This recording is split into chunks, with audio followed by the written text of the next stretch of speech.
पुणी OTT confusion news परवर्त प्रसंग शिक्षक द्वंद्व रे स्वतंत्र ओटीटी परीक्षा दिन शिक्षक माने स्कूल रे रहिबे ना परीक्षा देबाकू जिबे वर्किंग डे रे ही परीक्षा रही सेप्टेम्बर 27 रे स्वतंत्र ओटीटी परीक्षा रही प्रश्नपत्र लीक आउ बोर्ड रे अधिकारी नथिबारु बारंबार परीक्षा तारीख परिवर्तित होउछि एथर 27 तारीख को परीक्षा करबा लागि धार्य करा जायछि ता शनिवार पड़ुछि गोटे कार्य दिवस वर्किंग डे तेणु से दिन शिक्षक माने स्कूल जाई पाठ पढ़ेबे ना परीक्षा देबाकू जिबे से माने टिके कन्फ्यूजन भितर रही 75,000 प्राथमिक शिक्षक परीक्षा देबे जो स्कूल सबु शिक्षक परीक्षा देवाई चली जाए से दिन स्कूल खाली हो तेणु क्यों परिस्थिति सरकार ये कार्य दिवस में परीक्षा करने को निष्पत्ति नेले ताकू नहीं शिक्षक माने प्रश्न करुँच सेप्टेम्बर 27 बदल 28 तारीख रविवार परीक्षा करते कौन असुविधा होता आउ रविवार ही प्राथमिक शिक्षक संघ दाबी करुच्ची दिन परीक्षा करा जाऊ 27 दिन वर्किंग डे रही शिक्षा बोर्ड एक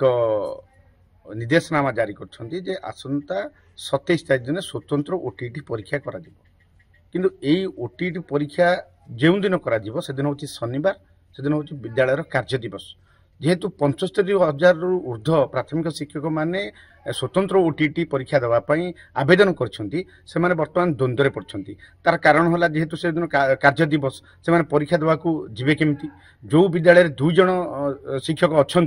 अर्थ से एवं से 2 जन जाक आवेदन कर ओटीटी परीक्षा देवाई स्वतंत्र ओटीटी परीक्षा देवाई से दिन विद्यालय बंद रही जो विद्यालय समस्त शिक्षक माने स्वतंत्र ओटीटी परीक्षा देवा आवेदन कर अर्थ से दिन से परीक्षा देवा जाऊँगी से दिन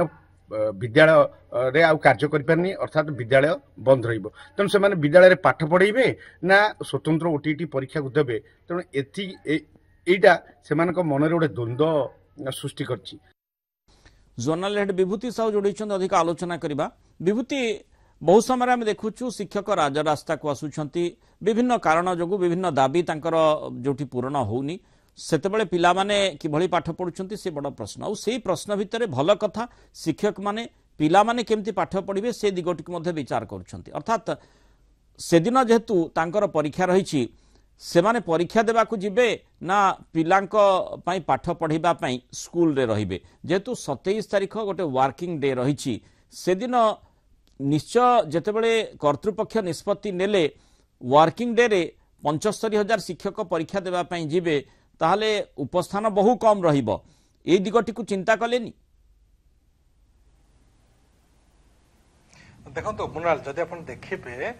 जो परिस्थिति हेची OTT Odisha teacher eligibility test को लेके ता समस्ते जानी तीन थर परीक्षा को पोस्टपोन करा जायछि प्रथमे जो दिन परीक्षा हेबार थिला जुलाई 19 तारीख ता पूर्व दिन भाइराल हैला ता परवर्ती समय रे अगस्त मासरे अगस्त 1 तारीख रे गोटे नोटिफिकेशन करा गला जे अगस्त 31 तारीख रे हबो किंतु सेतेबेले बोर्ड रे अधिकारी नथिबारु बोर्ड रो वाइस प्रेसिडेंट को गिरफ्तारी सब बोर्ड रो संपादक कार्य रे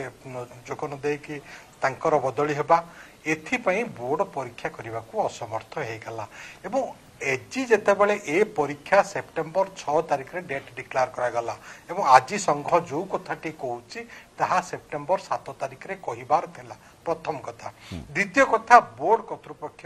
जदियो कैमेरा सामने रे किसी कही नांती किंतु से कहिसंती जो शिक्षक न चाहिए से माने परीक्षा देब नहीं से माने परीक्षा न दियंतु एटी आ गोटे दिग को एटी मु आपन को इंडिकेट करबा को चाहूची सुप्रीम कोर्ट कहि सारलेनी जे टीटी बाध्यतामूलक आपण ओडिसा रे जे भी शिक्षक रहिबे से ओटीटी देबा को बाध्यतामूलक वर्तमान रो नियम हिसाब रे काली सकाळ हुए तो सुप्रीम कोर्ट एथि कोनोसी व्यतिक्रम आनी पारंती बा कोनोसी ओवरलैप करि पारे आ किछि जजमेंट किंतु वर्तमान जो जजमेंट अच्छी ता अनुजाई समस्त शिक्षक टीईटी बा टीचर एलिजिबिलिटी टेस्ट पास करबा आवश्यक।